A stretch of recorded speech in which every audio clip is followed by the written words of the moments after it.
रहीम अस्सलाम वालेकुम।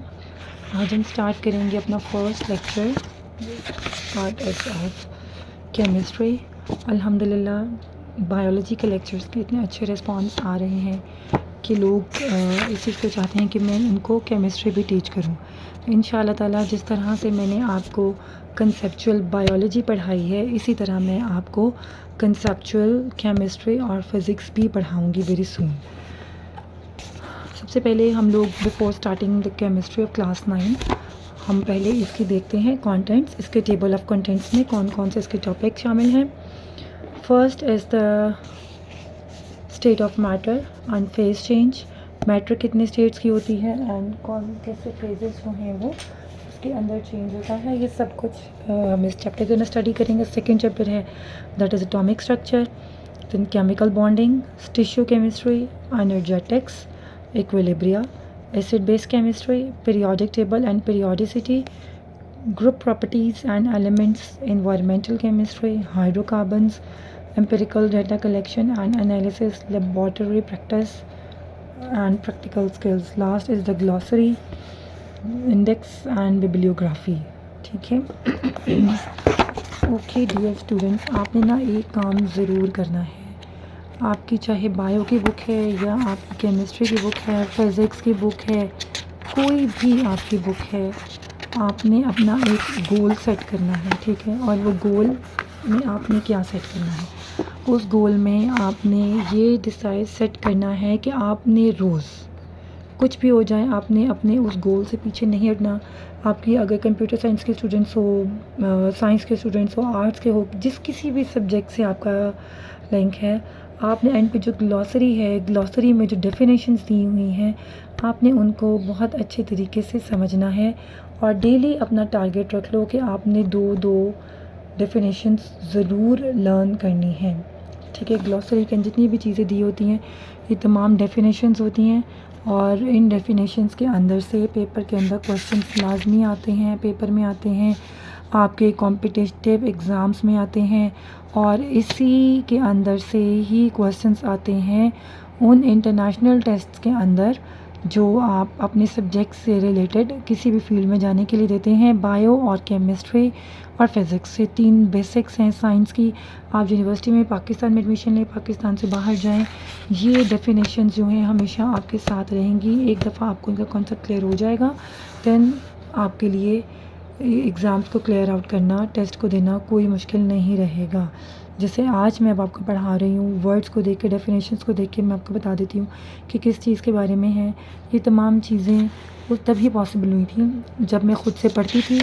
और पढ़ना आपने जस्ट ये नहीं करना कि आपने इनको रीड करना है और बस नहीं, आपने अपने तमाम टॉपिक्स को फर्स्ट ऑफ ये लाइन्स, ये पॉइंट्स किसी जगह पर महफूज कर लो, ठीक है।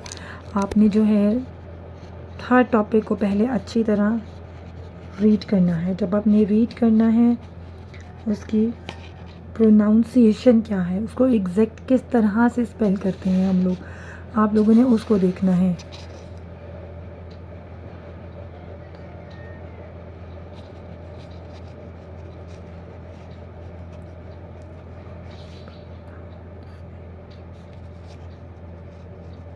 आपने उसकी प्रोनाउंसिएशन को चेक करना है। जब आपने रीड करना है प्रोनाउंसिएशन को अच्छी तरह आप देखें। रीड करने के बाद आपने उसको राइट करना है और राइट आपने करना है बाय स्पीकिंग। आपने जब भी कुछ भी लिखना आपने बोल बोल के लिखना। इससे क्या फ़ायदा होगा, आपको पता है हमारी 5 सेंसेस हैं।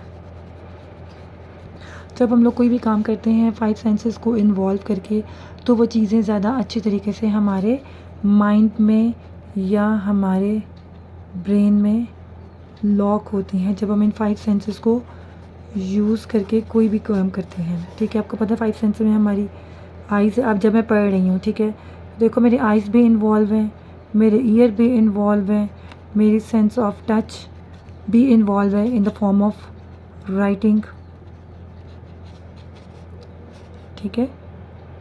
आइज़ भी मेरे इन्वॉल्व हैं, ईयर्स भी इन्वॉल्व हैं, टच भी हैं और मेरा ब्रेन भी थिंक कर रहा है।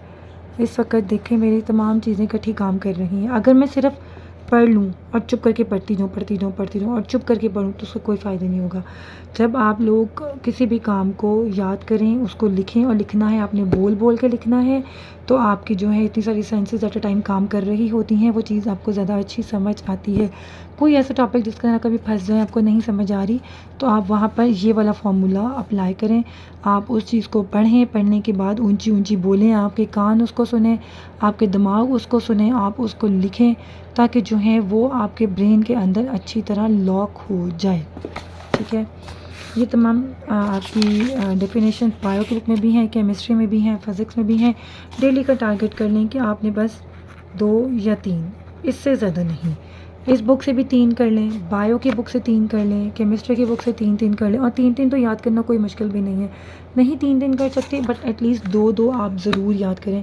ग्लॉसरी के अंदर 2-2 डेफिनेशंस आपने मस्ट करनी है फ्रॉम योर ईच बुक, चाहे उर्दू की है, इस्लामियत की है, जो भी बुक है उसके एंड में जो दिया होता है उसको आपने उनको लर्न ज़रूर करना है। ठीक है?